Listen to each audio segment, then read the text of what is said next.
When you talk about the practice of law, I think it can be overwhelming to someone who's new because there's so many facets of it. Where do I start? After law school, my first job was with an insurance defense firm in Chicago, defending against people who were injured.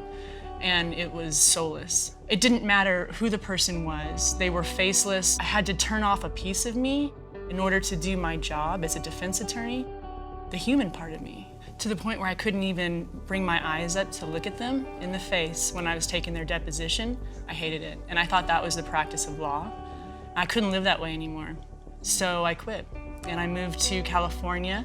My brother introduced me to a plaintiff lawyer, and I started working for him. I was his first associate, and it was a game changer. I started meeting with injured people, understanding their cases, realizing that with my defense background, I knew all the places they were gonna go in a deposition. I knew how they were gonna attack the case. So if I could prepare this person better than those people that were prepared when I was on the defense, we could get somewhere.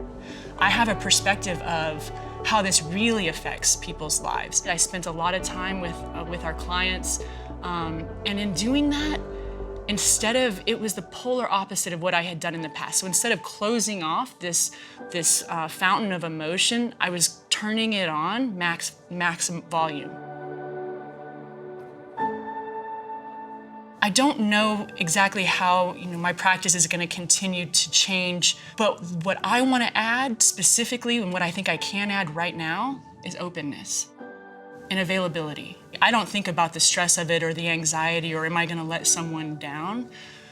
I almost zone out and go into their story and really teach the jury who this person is.